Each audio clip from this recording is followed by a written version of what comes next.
Bien, ahora queremos tener una palabra de oración. Como les mencioné, los temas de esta noche no son tan largos como los dos temas de ayer, así que vamos a salir a buena hora. Inclinemos nuestros rostros para orar. Padre Celestial, gracias te damos una vez más por el privilegio, el glorioso privilegio de encontrarnos en tu casa.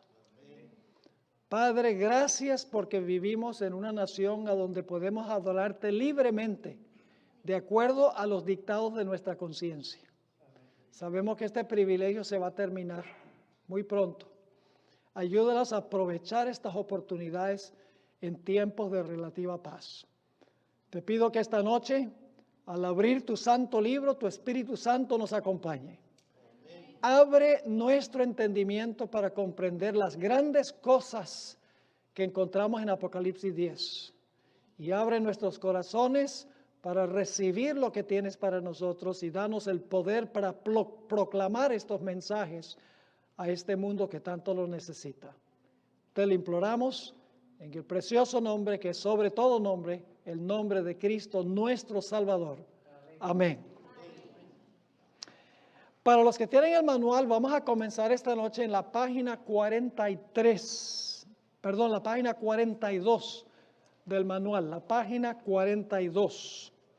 Ya la vez pasada repasamos las preguntas que se encuentran al principio de este capítulo, así que no vamos a repasar nuevamente las que se encuentran en la página 41 y la parte de arriba de la página 42.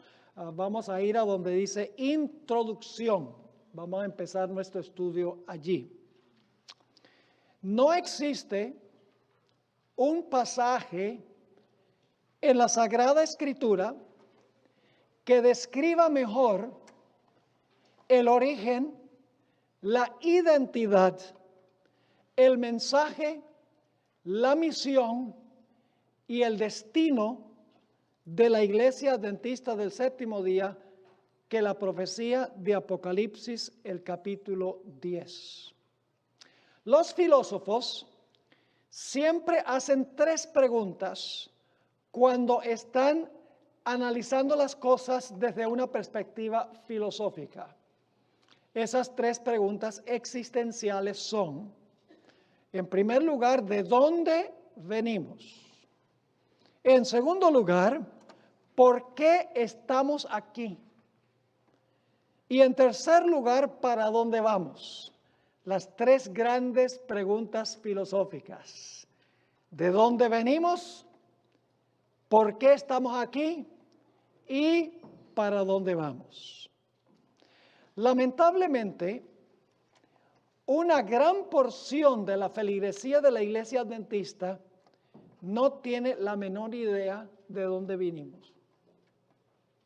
Se estudia muy poco la historia denominacional. Esa mayoría, o una gran porción por lo menos, de la feligresía, en realidad no entiende por qué esta iglesia se encuentra aquí en esta época de la historia. Y el mismo grupo, en gran medida, no entiende plenamente a dónde están conduciendo los eventos a esta iglesia remanente de Dios.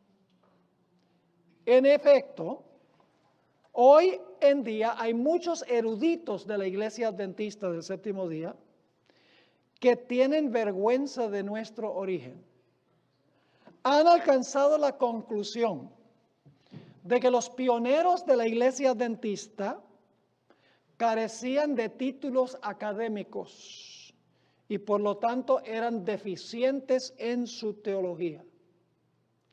Así como los líderes del Sanedrín percibían que Pedro y Juan eran hombres sin letras y del vulgo, estos eruditos piensan que los pioneros no tenían mucha credibilidad por carecer de títulos de posgrado. Algunas publicaciones adventistas, que por cierto se publican aquí en el sur de California, como Adventist Today y la revista Spectrum, quisieran borrar de nuestra historia de la iglesia la doctrina del santuario, 1844, y el gran chasco que ocurrió en ese año. Quieren que la iglesia adventista sea como todas las demás iglesias. Esta es una tragedia, porque si no conocemos las profecías que nos han hecho el pueblo que somos, pensaremos que nuestra iglesia es meramente una del montón.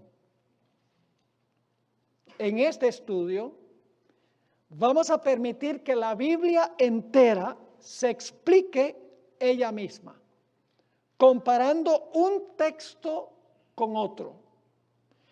El Espíritu Santo supervisó la composición de las Escrituras y puso en las Escrituras todo lo que necesitamos para entender las Escrituras.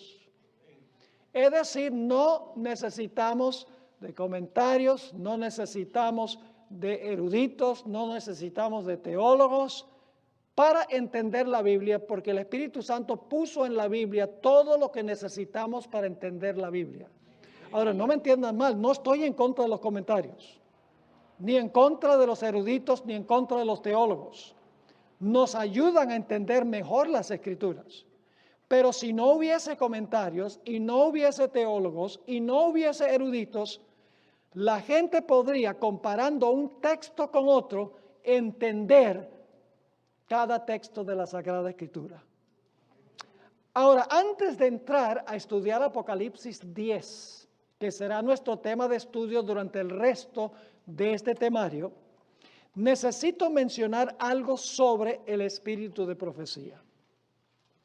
En este estudio vamos a analizar claramente que Apocalipsis, el capítulo 10, delinea en minucioso detalle la historia de los orígenes del movimiento adventista.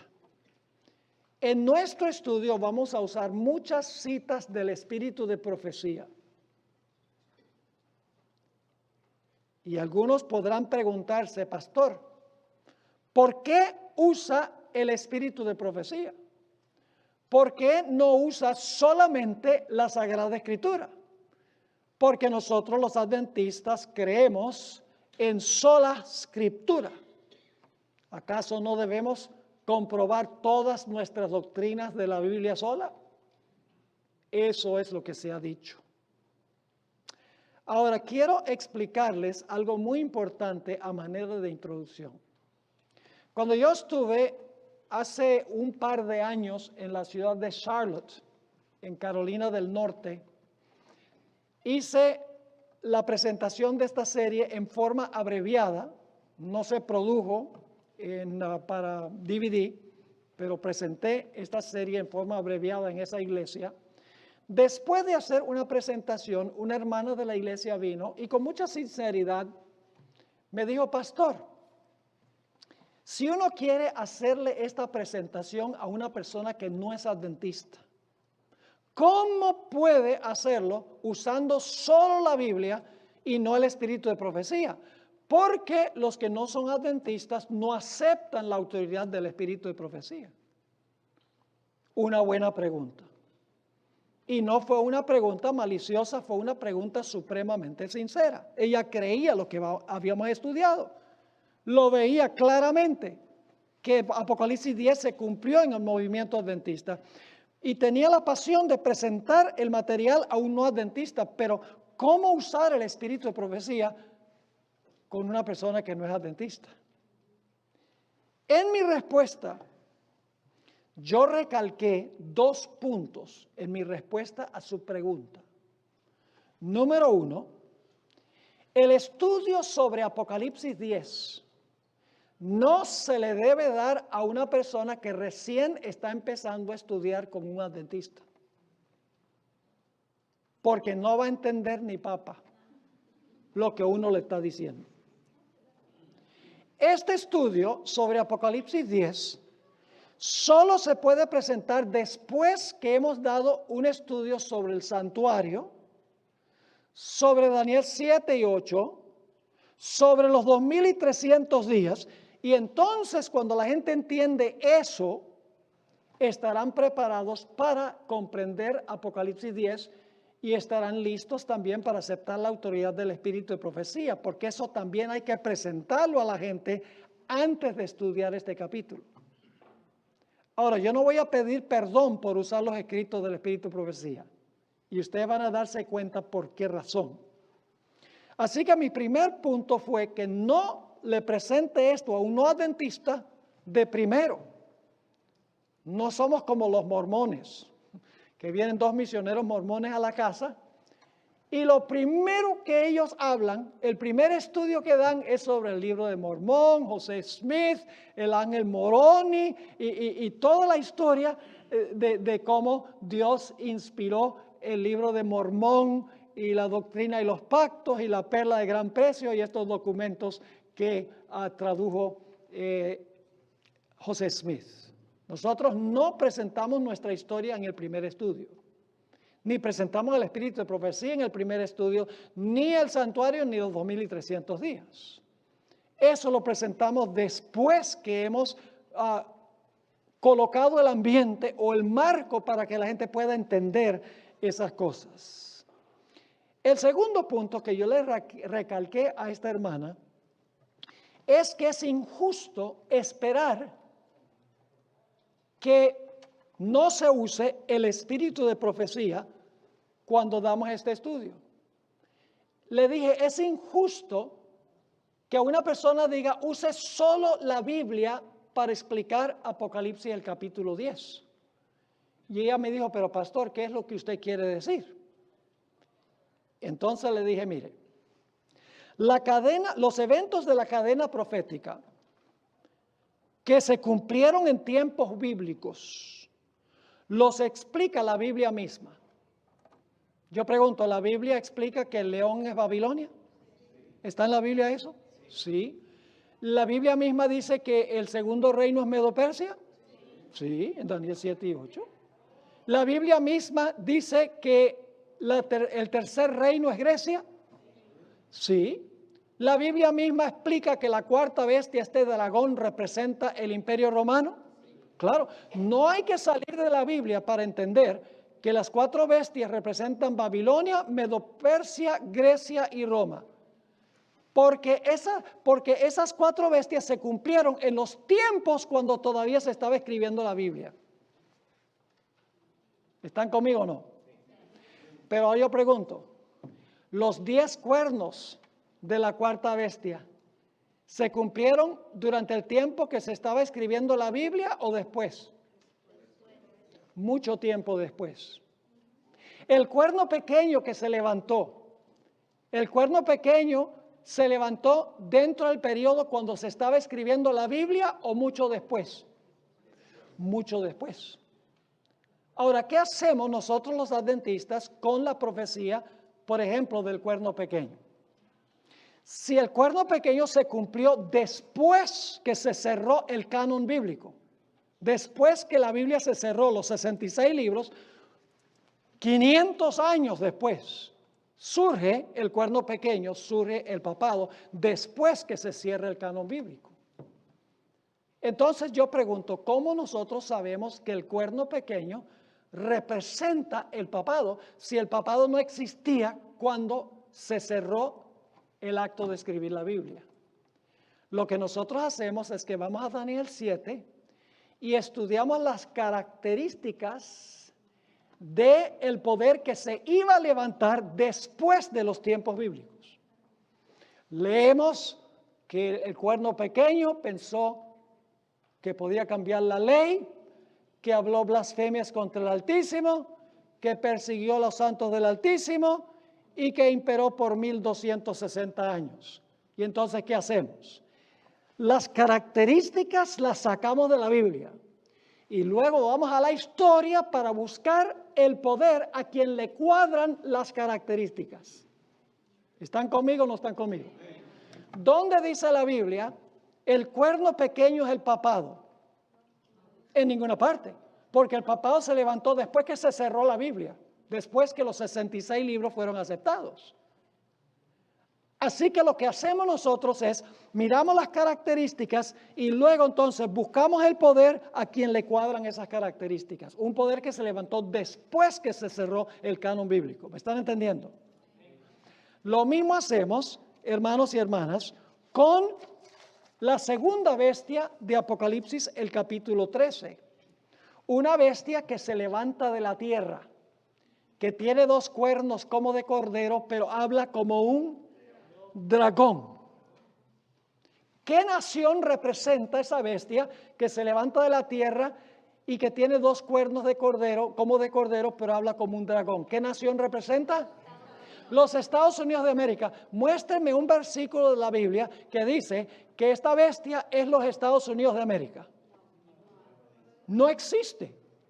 Entonces, ¿cómo sabemos que esta bestia representa a los Estados Unidos de América si la Biblia no dice que es los Estados Unidos de América? La Biblia, el canon bíblico se cerró 1800 años casi antes de que se levantara este poder. ¿Qué hacemos nosotros? Miramos las características de la profecía. Y basado en las características que da la profecía, entonces buscamos en la historia, después que se cerró el canon bíblico, buscamos el cumplimiento de las características en la nación y descubrimos que las características le cuadran a los Estados Unidos de América. ¿Me están entendiendo el proceso que seguimos? Ahora escuchen bien. Igualmente, Apocalipsis 10 da las características del origen de la iglesia remanente. Las características están todas allí del origen de la iglesia remanente.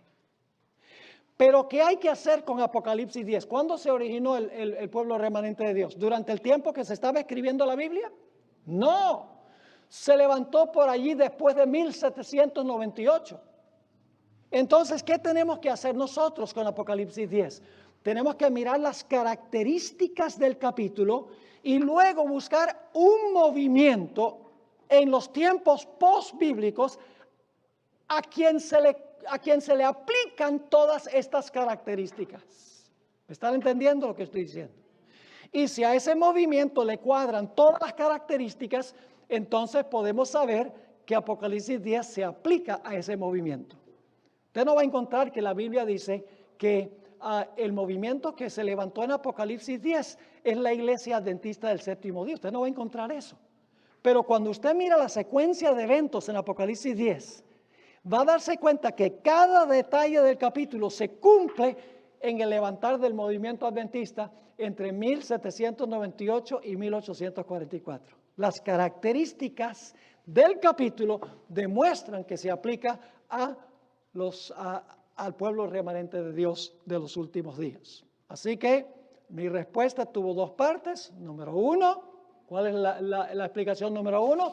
No le hagan esta presentación de primero a una persona si no entiende el santuario, ni los 2300 días, ni la profecía de las 70 semanas. ¿Cómo van a entender Apocalipsis 10? Es imposible.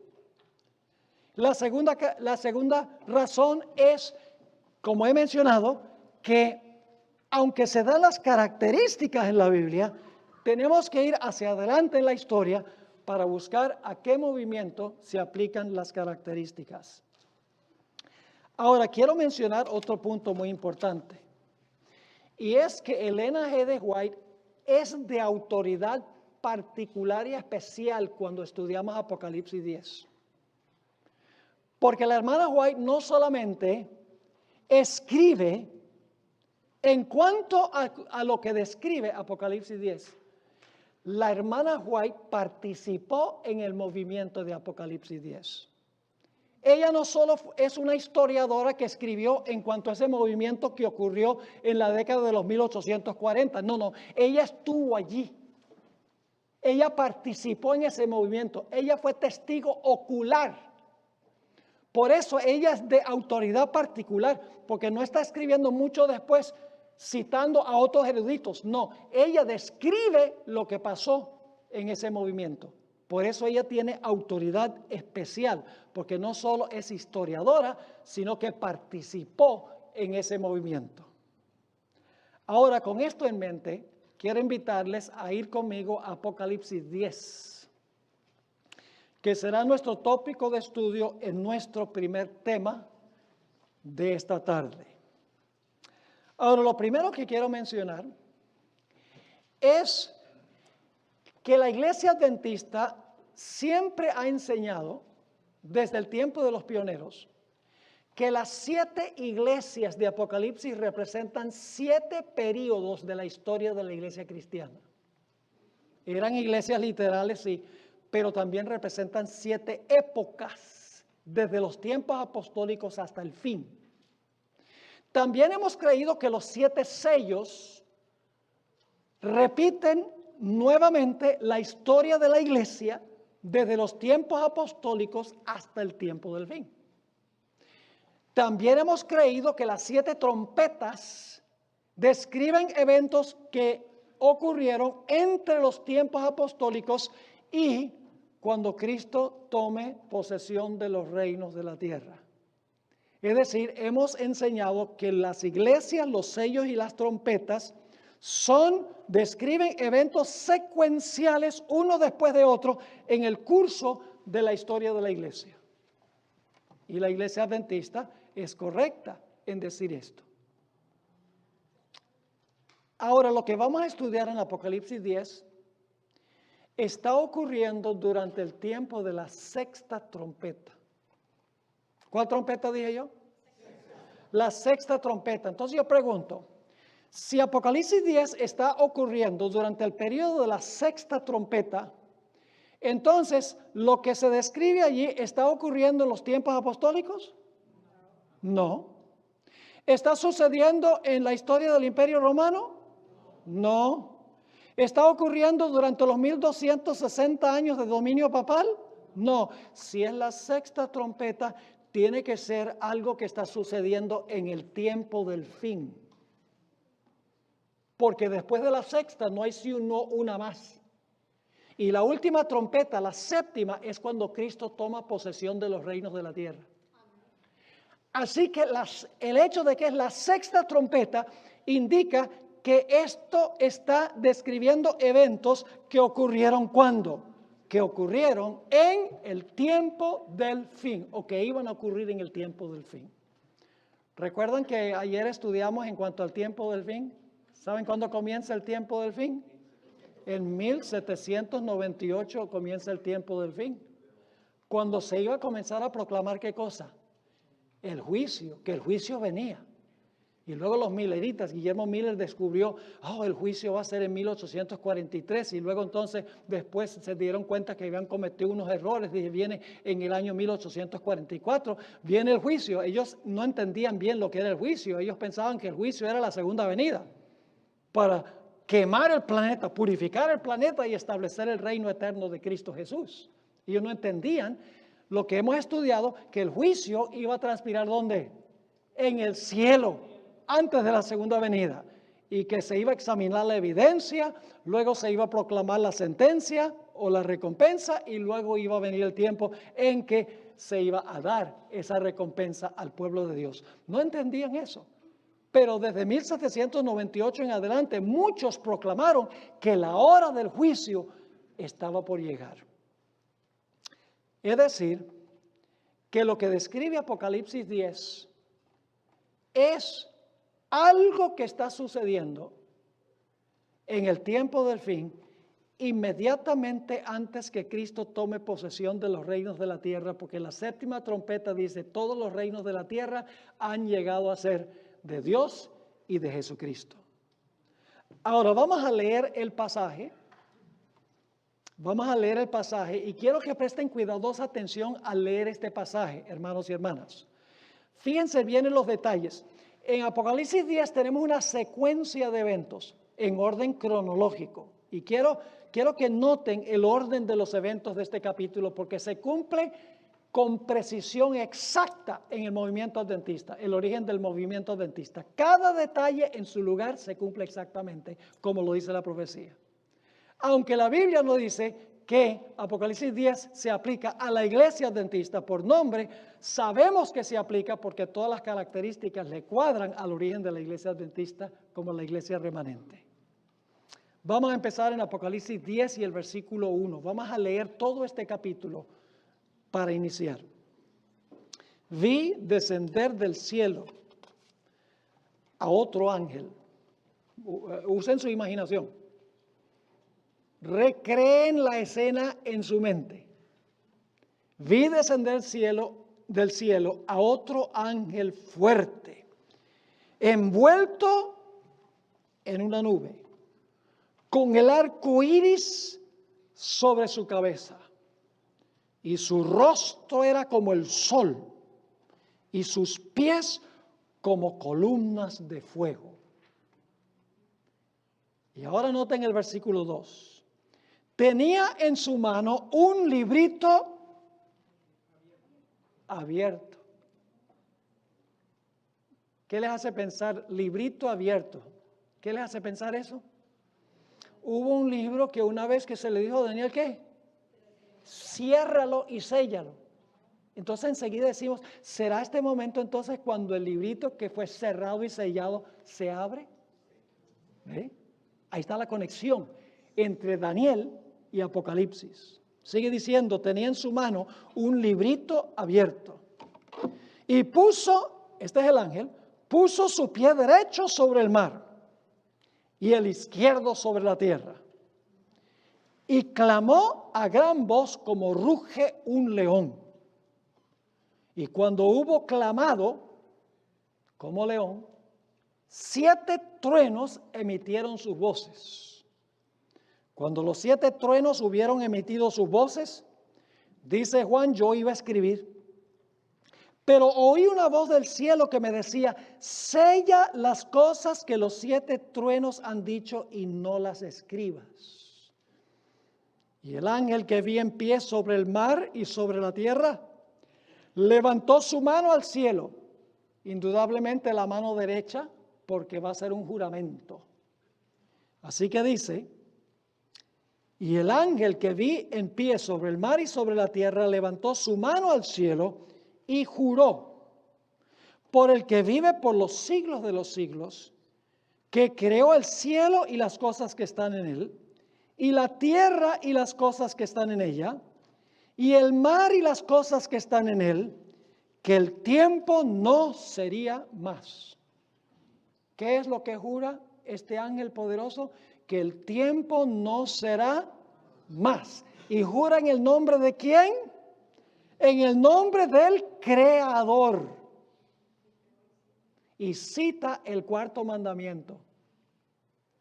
Porque dice aquí, y lo leo de nuevo, dice, el que vive por los siglos de los siglos, que creó el cielo y las cosas que están en él, la tierra y las cosas que están en ella, y el mar y las cosas que están en él.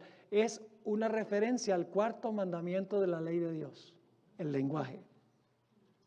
Y luego dice en el versículo 7, sino que en los días de la voz del 7º ángel, cuando él comience a tocar la trompeta, el misterio de Dios se consumará, como él lo anunció a sus siervos los profetas.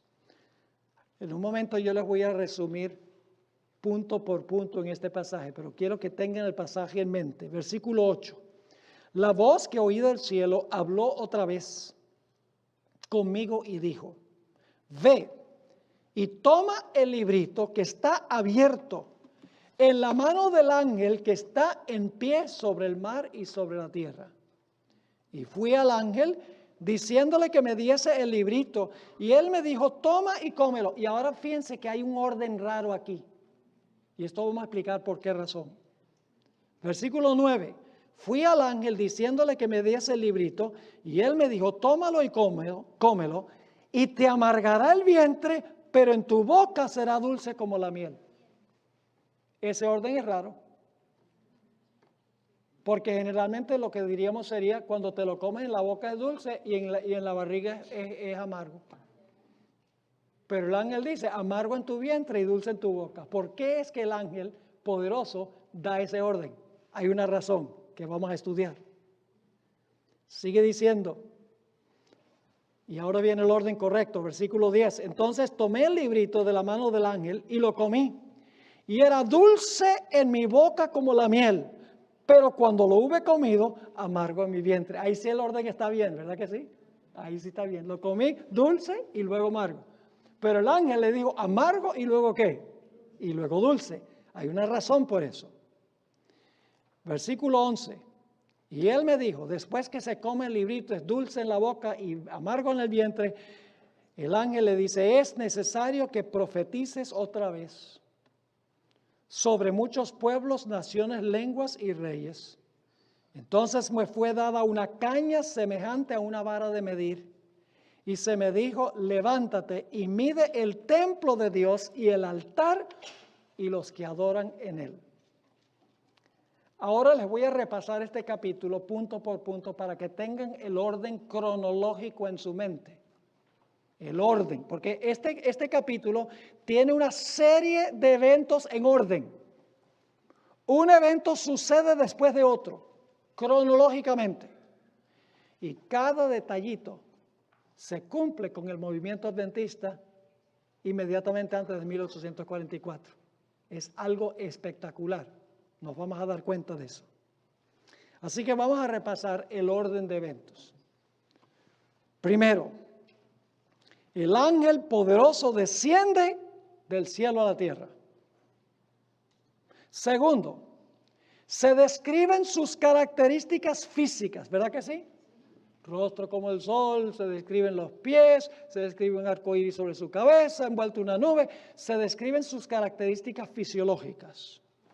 Luego dice que el ángel cuando desciende trae en su mano, ¿qué cosa? Trae en su mano un pergamino y el pergamino está ¿qué? Está abierto. Lo cual significa, escuchen bien, que ya lo había abierto antes de llegar a la tierra. ¿De acuerdo? Si desciende del cielo con el librito abierto es porque ya lo había abierto antes de venir. Siguiente punto, cronológicamente. El ángel luego entonces pone el pie derecho sobre el mar y planta el pie izquierdo sobre la tierra. ¿Qué significa eso? Todo esto es simbólico. Es decir, no es literalmente un ángel que desciende con un librito y planta los pies. No, esto es lenguaje simbólico. Tiene un significado, pero hay que descifrar los símbolos. Así que después de poner el pie derecho sobre el mar y el izquierdo sobre la tierra, entonces el siguiente evento es que el ángel ruge como un león. Y cuando ruge como un león, el eco de su voz causa 7 truenos. Y tenemos una lección completa sobre los 7 truenos. Esto lo vamos a estudiar meticulosamente cada detalle. Así que ruge como un león. Después de descender con el librito abierto, que fue abierto en el cielo antes de descender. Y cuando suelta el rugido, entonces el eco de su voz suena como 7 truenos. Ahora, es importante reconocer que Juan entendió lo que dijeron los 7 truenos. Juan entendió el mensaje de los 7 truenos. Y ustedes dicen, ¿cómo sabemos eso? Muy sencillo, porque Juan dice, estuve a punto de escribir lo que me dijeron los truenos. Pues ¿cómo lo iba a escribir si no lo entendió? Entendió el mensaje de los 7 truenos, pero se le dijo ¿qué cosa? Se le dijo, no escribas el mensaje de los 7 truenos, séllalo. Es decir, los recipientes no deben entender lo que dicen los 7 truenos. El siguiente evento es que el ángel poderoso levanta la mano derecha al cielo y hace un juramento. Y el juramento lo hace en el nombre del que creó cielo, tierra y mar. Una referencia al 4º mandamiento y últimamente al libro de Génesis, al relato de la creación. Y hace un juramento en nombre del Creador de que el tiempo no será más. Luego una voz del cielo, ¿ven? En el orden cronológico, ¿ven? Un evento tras otro. Luego una voz del cielo le dice a Juan, pídele al ángel el librito, una voz del cielo, pídele al ángel el librito que tiene el ángel en la mano. Juan va al ángel y le pide el librito. Y el ángel le dice, este libro va a amargar tu vientre, pero va a endulzar tu boca, que es un orden inusual, un orden fuera de orden, podríamos decir. Luego, Juan dice, yo tomé el librito de la mano del ángel, me lo comí, fue dulce en mi boca y luego fue amargo en mi vientre. Después de esta experiencia agridulce, el ángel le manda a Juan a profetizar de nuevo. Es decir, tienes que presentar el mensaje que presentaste y tienes que hacerlo ¿qué? De nuevo. Le dice, profetiza de nuevo a muchas gentes, naciones, lenguas y reyes. Es decir, este mensaje tienes que presentarlo de nuevo a nivel ¿qué? Global, a nivel mundial. Y luego al mismo ángel le dice a Juan que se levante, mida el templo, y la pregunta clave es ¿cuál templo? Y que mida el altar, ¿cuál altar? Y que mida a los que adoran en ese templo. Y luego después, el último evento, los últimos dos eventos, es que cuando el séptimo ángel está por tocar la séptima trompeta, no cuando toca la séptima trompeta, sino cuando está a punto de tocar la séptima trompeta, termina el misterio de Dios. Y queremos saber qué es el misterio de Dios que termina cuando el séptimo ángel está por tocar su trompeta. Y luego entonces, el último evento es que suena la séptima trompeta y los reinos de la tierra llegan a ser los reinos de Dios y de Cristo Jesús. ¿Les quedó clara la secuencia? Grábenla. Si tienen el manual, duérmanse con el manual en el pecho. Graben la secuencia, porque hermanos y hermanas, vamos a ver que cada evento que se describe en orden cronológico sucedió exactamente así con el origen de la iglesia adventista. Es la profecía más espectacular que demuestra que esta iglesia no es una iglesia cualquiera. Y eso no lo digo con orgullo o con arrogancia, pero es la verdad. Esta iglesia es la iglesia remanente del Señor, con un mensaje especial, una misión especial, con un origen especial. No es una iglesia del montón, no es una iglesia cualquiera. Ahora, creo que nos hemos extraviado de nuestro mensaje y misión, pero aún así sigue siendo la iglesia remanente del Señor. Ahora, hablemos un poco en primer lugar del mensajero, este ángel fuerte. ¿Quién es este ángel fuerte? Bueno, no tenemos que adivinar. Vamos a repasar las características de este ángel poderoso. En primer lugar, no es un ángel común y corriente. En Apocalipsis, por ejemplo, habla de 3 ángeles. Vi un ángel volar por el medio del cielo, luego otro ángel, un segundo ángel, luego un tercer ángel. No dice ángel poderoso. Este no es un ángel cualquiera, este es un ángel poderoso. ¿A qué no adivinan el nombre de ese ángel? Miguel, lo estudiamos ayer, exactamente. El rostro del ángel le brilla como el sol. En Apocalipsis 1:16 se describe a Jesús y su rostro le brilla como el sol. El ángel está rodeado de una nube. ¿Qué representa la nube? Los ángeles. ¿Quién está rodeado de los ángeles? ¿De quién son los ángeles? De Jesús. Miguel y sus ángeles, dice la Biblia. Sus pies son como columnas de fuego. En Apocalipsis 1:15 esa descripción se da de Cristo Jesús. El ángel poderoso ruge como un león. ¿Quién es el león de la tribu de Judá? Jesús es el león de la tribu de Judá. Elena White explicó quién es este ángel. Y escúcheme bien, cuando decimos que Jesús es el ángel, no debemos entender que Jesús fue una criatura que fue creado por Dios. A Jesús se le menciona como un ángel porque es el mensajero del Padre. La palabra ángel significa mensajero, pero Jesús es Dios en todo sentido de la palabra. Por eso el nombre Miguel significa ¿quién es como Dios? Que podríamos decir que Miguel está diciendo ¿quién es como yo? porque Miguel es Dios, Miguel es Jesús. Se le llama el arcángel Miguel, pero eso es solo un nombre que él tiene, porque él es Dios. En el comentario bíblico adventista, tomo 7, página 971, dice la sierva del Señor: el ángel poderoso que instruyó a Juan no es ni más ni menos que Jesucristo. Y en el tomo 7, páginas 953 y 954, ella dice: la instrucción que se le dio a Juan era tan importante que Cristo mismo vino del cielo para dárselo y para decirle que lo enviara a las 7 iglesias. Así que este mensajero que desciende del cielo con el librito abierto no es más ni menos que Cristo Jesús. Ahora hablemos un poco del librito.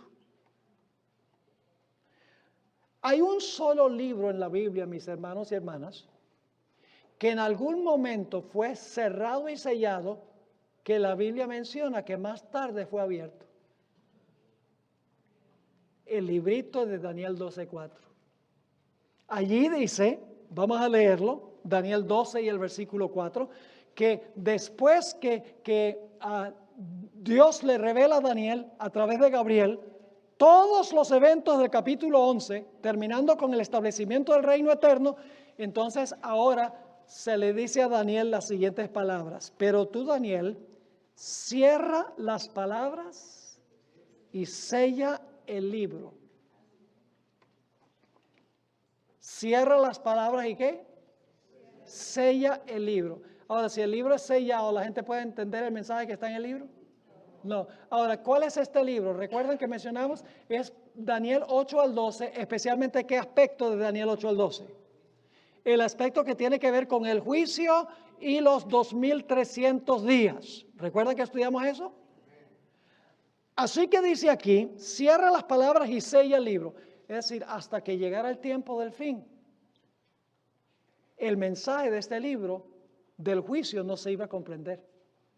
Pero en el tiempo del fin sí, porque dice la última parte del versículo: cierra las palabras y sella el libro hasta el tiempo del fin. ¿Iba a quedar para siempre sellado el libro? No. ¿Cuándo se iba a abrir el libro? En el tiempo del fin. La sexta trompeta sería el tiempo del fin. ¿Cómo no? Es la penúltima trompeta. Ya la séptima trompeta es cuando Cristo toma los reinos de la tierra, ya cuando regresa por segunda vez. Así que está sucediendo en el tiempo del fin. Así que dice, tú, Daniel, cierra las palabras y sella el libro hasta el tiempo del fin. Muchos correrán de aquí para allá y la ciencia se aumentará. No tiene nada que ver con el aumento científico, del conocimiento científico. En unos momentos les voy a leer una cita de la hermana White donde ella explica qué significa la ciencia se aumentará. Cuando dice la ciencia se aumentará, lo que significa es que el conocimiento del contenido del libro ahora se va a entender porque se le va a quitar el sello. Eso es lo que significa en su contexto el versículo. Ahora, en Apocalipsis el capítulo 10 y el versículo 2, la traducción no refleja bien el sentido del verbo. Si ustedes leen Apocalipsis 10 y el versículo 1 y 2, dice que tenía en su mano un librito abierto. Pero en el idioma griego, el verbo es un participio. Ahora yo no sé cuántos saben ustedes de español. Un gringo tratando de enseñar español. Imagínense ustedes eso. Estudié toda mi primaria en Caracas, Venezuela. Aprendí muy bien en la gramática. Y tengo muy buena ortografía. Sé dónde va Z y S y dónde va C y S. que es la lucha grande a veces. Es un participio en tiempo perfecto y en voz pasiva. ¿Entienden lo que estoy diciendo? Ni papa, ¿verdad? Un participio, tiempo perfecto en voz pasiva. Déjeme explicar qué significa eso. el tiempo perfecto describe una actividad que comenzó en el pasado y continúa en el presente. Por ejemplo, yo les digo, yo he estado en Los Ángeles desde el domingo. ¿Todavía estoy en Los Ángeles? ¿La acción comenzó hoy? No, ¿comenzó cuándo? El domingo. Pero continúa hasta hoy. Ese es tiempo perfecto. La mejor traducción de Apocalipsis 10:2 es: traía en su mano un librito que había sido abierto. Lo cual indica que si había sido abierto es porque antes estaba cerrado. ¿Cuál es el único libro en la Biblia que en algún momento se cerró y se selló para ser abierto en el tiempo del fin? El librito de Daniel 12:4, que es Daniel 8 al 12, primordialmente, como hemos estudiado, el tema del juicio y los 2300 días. Por eso estudiamos los primeros 4 temas de Daniel. Porque ahí está la base. ¿Cómo usted va a entender este librito que se abre en Apocalipsis 10 si no entiende qué es el libro y qué contiene el libro? Hay que estudiar primero Daniel. Ahora, como ya estudiamos en un tema anterior, estamos en la página 47, allá arriba de la página. Ya estudiamos en un tema anterior que el librito contenía el mensaje profético de Daniel 8:1 al 12:4. Especialmente la porción que tiene que ver con ¿qué? Con el juicio y los 2300 días. Ahora escuchen lo que voy a decir. El librito fue abierto cuando se proclamó el mensaje del primer ángel entre 1798 y 1844. Recuerden eso. Vamos a leer un par de citas, en realidad 4 citas del Espíritu de Profecía, para que podamos entender que cuando se proclamó el mensaje del primer ángel, fue que se le quitó el sello al librito. ¿Qué dice el mensaje del primer ángel? Teme a Dios y dale gloria, porque la hora de su juicio ha llegado. ¿Tiene algo que ver entonces el mensaje del primer ángel con el librito de Daniel 8? Oh, claro que sí. Anuncia que lo que está en Daniel 8 al 12 ahora se proclama porque el momento del juicio está por llegar. La sierva de Dios, en una cita que no se encuentra en español, yo la busqué, yo la traduje, Manuscript Releases, tomo 18, página 15, explicó lo siguiente: el león de la tribu de Judá le quitó el sello al libro y le reveló a Juan lo que sería en estos ¿qué? Últimos días. Daniel ocupó su lugar para dar testimonio de lo que había estado sellado hasta el tiempo del fin, cuando el mensaje del primer ángel debía proclamarse al mundo. ¿Están captando lo que dice esta cita? ¿Cuándo se le quita el sello? Cuando se empieza a proclamar ¿qué? El mensaje del primer ángel al mundo, y ese mensaje tiene que ver con el hecho de que ha llegado la hora de ¿qué? La hora de su juicio. Notaron que la hermana White escribió aquí que Daniel ocupó su lugar para dar testimonio de lo que había estado sellado hasta el tiempo del fin. Entonces, ¿Daniel resucitó en 1798 para ocupar su lugar? No. ¿En qué sentido ocupó su lugar? En el sentido de que Guillermo Miller y los mileritas estudiaron el libro de Daniel y Daniel les habló a través de su libro. Sigue diciendo en esta cita: estos asuntos son de importancia infinita en estos últimos días. Entonces, recuerden que estudiamos que el mensaje de Daniel 8 al 12 es especialmente ¿para cuándo? Los últimos días, para el tiempo del fin. Así que dice: estos asuntos son de importancia infinita en estos últimos días, pero mientras que muchos serán limpios y emblanquecidos y purificados, los impíos procederán impíamente y ninguno de los impíos entenderá. Al libro de Daniel se le ¿qué? Se le quita el sello. ¿Cuándo se le quita el sello? Según esa cita. Cuando se empieza a proclamar ¿qué? El mensaje del primer ángel que anuncia ¿qué cosa? Que ha llegado la hora del juicio. Así que dice, al libro de Daniel se le quita el sello en la revelación que le fue dada a Juan. ¿Dónde se abre el librito que fue sellado? En la revelación que se le dio a Juan, en Apocalipsis. Y luego dice, y esto nos lleva hacia adelante al mismo fin de la historia de este mundo. En otra cita que encontramos en Conflicto de los Siglos, página 405, la hermana White dice o escribe, las profecías presentan una sucesión de acontecimientos, lo que yo llamo la cadena profética, Babilonia, Medo-Persia, Grecia, el Imperio Romano, los 10 reinos del Imperio Romano, luego entonces se arrancan 3 cuernos, aparece el cuerno pequeño, esa es la gran cadena profética. La hermana White lo describe como las profecías presentan una sucesión de acontecimientos que llevan al comienzo del juicio.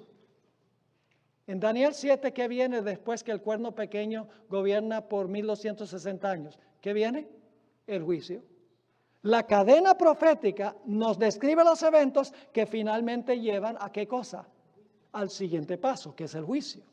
Sigue diciendo, esto es particularmente cierto del libro de Daniel, pero la parte de su profecía que se refería a los últimos días, debía Daniel cerrarla y sellarla ¿hasta cuándo? Hasta el tiempo del fin. Y luego explica qué significa que está sellado. Dice, un mensaje relativo al juicio, basado en el cumplimiento de estas profecías, no podía ser proclamado antes de que llegásemos a aquel tiempo. Pero al tiempo del fin, dice el profeta, muchos correrán de aquí para allá y la ciencia será aumentada. En otra cita, el deseado de todas las gentes, página 201, la sierva de Dios explica las palabras del ángel a Daniel acerca de los últimos días serían comprendidas en el tiempo del fin. ¿Lutero entendió Daniel 8:14? ¿Wesley entendió Daniel 8:14? No. ¿Martín Lutero? ¿Juan Calvino? ¿El apóstol Pablo? No. Ninguno lo entendió. Porque el libro estaba aquí, cerrado y sellado. No entendían plenamente lo que era el juicio. Pero cuando llega a 1798 se le quita el sello al libro. Y ahora se proclama el mensaje del primer ángel, la hora de su juicio ha llegado. Y lo que estaba cerrado, ahora los mileritas dicen, ha llegado el momento para el comienzo del juicio. ¿Entendieron mal cómo era el juicio? Pero era necesario proclamar que la hora del juicio había llegado. Y luego, con más estudio, iban a entender lo que significaba ese juicio. Así que dice la sierva del Señor, esto es particularmente cierto del libro de Daniel, pero la parte de su profecía que se refería a los últimos días, debía Daniel cerrarla y sellarla hasta el tiempo del fin. Un mensaje relativo al juicio basado en el cumplimiento de estas profecías no podía ser proclamado antes de que llegásemos a aquel tiempo, pero al tiempo del fin, dice el profeta, muchos correrán de aquí para allá y la ciencia será aumentada. En la siguiente cita, deseado página 201, las palabras del ángel a Daniel acerca de los últimos días serán comprendidas en el tiempo del fin. En ese tiempo, muchos correrán de aquí para allá y la ciencia se aumentará. Y en el comentario bíblico adventista, tomo 7, página 971, esta cita es muy importante, dice ella, el acto de quitarle el sello al librito fue el mensaje relacionado con el tiempo. Es decir, cuando dice con el tiempo, con la profecía de los 2300 días. Es decir, cuando se proclaman hasta 2300 días y el santuario será purificado, cuando los mileritas predican ese mensaje, ¿qué sucede? Lo que había estado sellado y no se entendía, ahora se le quita el sello y pueden anunciar que la hora de su juicio ha llegado porque la hora del juicio llegó. Ahora, ¿cuándo fue abierto este librito? Bueno, es justo antes de que suene la séptima trompeta, ¿verdad? justo antes de que termine el misterio de Dios. Y todavía tenemos que hablar sobre qué es el misterio de Dios, un tema completo sobre lo que es el misterio de Dios. Este libro se abre inmediatamente antes de la séptima trompeta, que Cristo toma el reino, antes de que se termine el misterio de Dios, durante el periodo de la sexta trompeta. Quiero leerles una cita del Conflicto de los Siglos, página 356, donde la hermana White deja clarito cuándo fue que se le quitó el sello a este libro y cuándo se empezó a proclamar el mensaje. Está hablando del mensaje del primer ángel. Yo pregunto, ¿Martín Lutero predicó el mensaje del primer ángel? ¿Martín Lutero podía predicar la hora de su juicio ha llegado? No, porque Martín Lutero vivió 300 años antes que comenzara el juicio. Él no podía proclamar eso, ni Pablo tampoco, ni Wesley tampoco. ¿Quiénes eran los que podían proclamar la hora de su juicio ha llegado? Aquellos que vivieron después en el tiempo del fin, después de 1798, podían proclamarlo porque la hora del juicio estaba por llegar. Antes de eso no podía proclamarse un mensaje porque el juicio no iba a comenzar.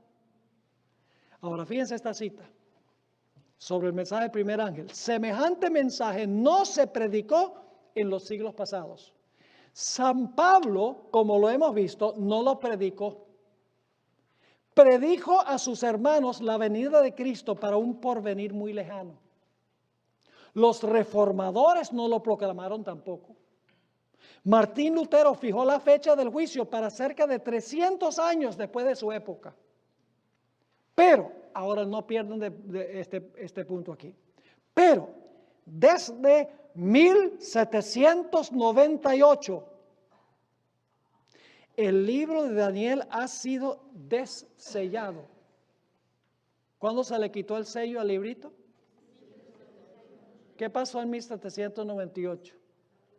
El papado recibió ¿qué? Su herida mortal. Eso da comienzo al tiempo del fin. El tiempo del fin no es un punto de tiempo, es un periodo de tiempo. No es lo mismo decir el tiempo del fin que el fin del tiempo. El fin del tiempo es puntual. Termina el tiempo, punto final. El tiempo del fin comienza en 1798 y continúa por un periodo de tiempo hasta que suene la séptima trompeta. Así que dice, pero desde 1798 el libro de Daniel ha sido dessellado, es decir, se le ha quitado el sello. Y ahora escuchen esto. La ciencia de las profecías ha aumentado. Así que cuando dice la ciencia será aumentada, eso está hablando de cohetes y aviones y cepillos de diente eléctricos y todas esas cosas, toda la tecnología y la ciencia. No, la hermana White nunca lo entiende así. Porque en el tiempo del fin, esto se cumple en el tiempo del fin cuando montones de personas están proclamando que la hora del juicio está por llegar. Daniel 8:14 está por cumplirse. Así que dice, la ciencia de las profecías ha aumentado y muchos han proclamado el solemne mensaje del juicio cercano.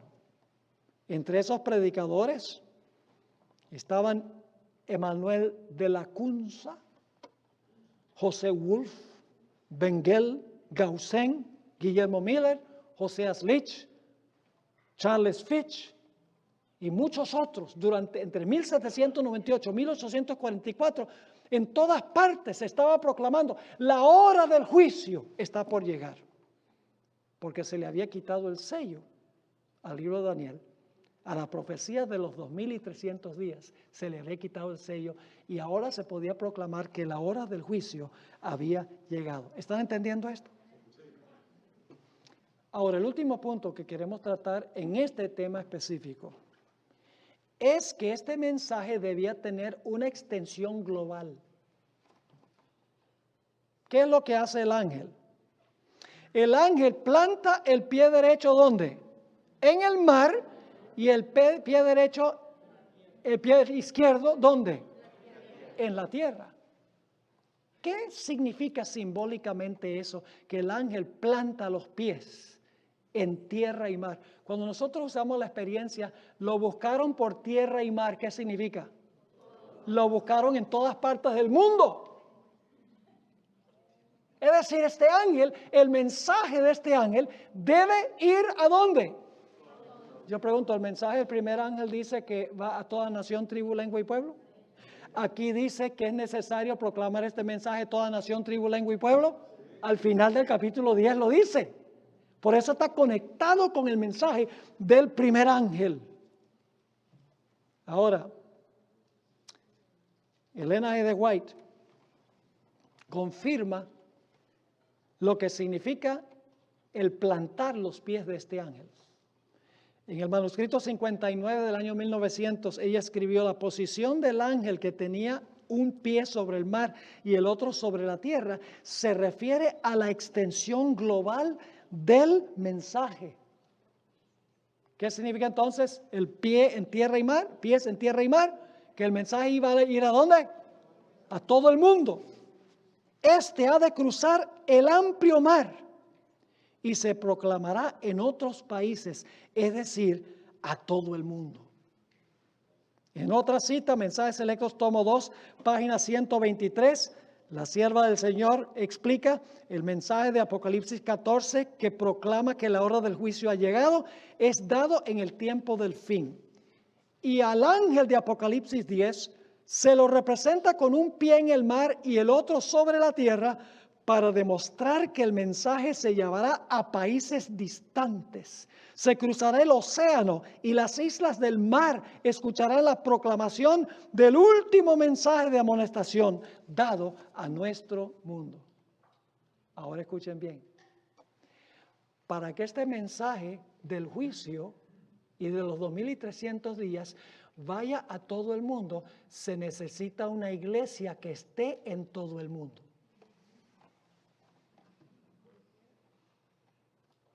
¿Sí o no? Sí. Claro. ¿O es que ustedes creen que esa iglesita no denominacional que está en la esquina va a proclamar este mensaje a todo el mundo? ¿O que uno de esos evangelistas de la televisión que tiene una mega iglesia en los Estados Unidos va a proclamar este mensaje al mundo? No, ¿saben algo?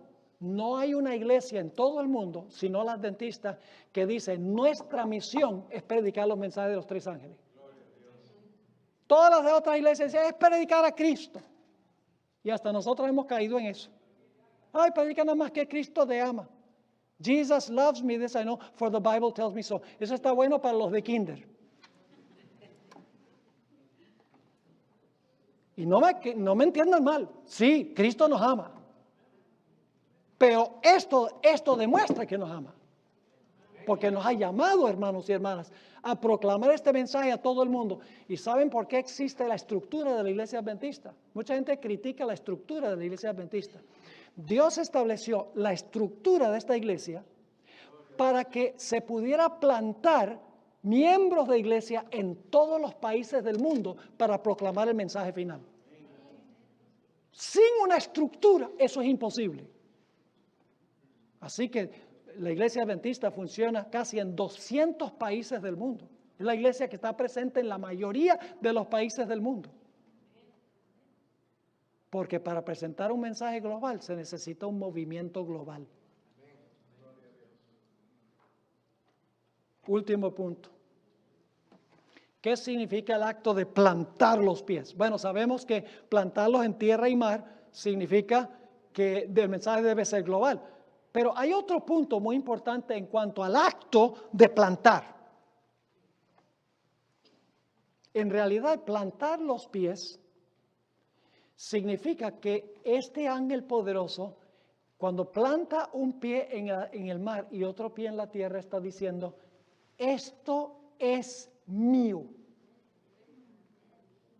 Y cuando suena la trompeta, la séptima trompeta, todos los reinos del mundo llegan a ser de él. Pero durante la sexta trompeta, él está anunciando, al colocar los pies sobre tierra y mar, él está anunciando: tierra y mar, el mundo es mío.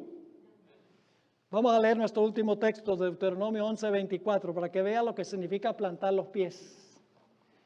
Dice allí, hablando del pueblo de Israel, en su conquista de la tierra de Canaán: todo lugar que pisare la planta de vuestro pie será vuestro. ¿Qué está diciendo el ángel al plantar los pies? Está diciendo, este mundo no es del diablo, este mundo es mío. Este mundo no es de Putin, ni es de Trump. Este mundo es mío. Es lo que Dios está diciendo. Y cuando Cristo regrese va a tomar posesión de lo que es de Él. Así que dice, todo lugar que pisare la planta de vuestro pie será vuestro. Desde el desierto hasta el Líbano, desde el río Éufrates hasta el mar occidental será vuestro territorio. Jesús le está dando aviso a Satanás, le está diciendo, esto es mío y te lo voy a quitar. Así que hemos estudiado nuestro primer tema sobre Apocalipsis 10. ¿Entendieron lo que estudiamos? Ahora no se vayan, que todavía falta lo mejor, el tema número 2.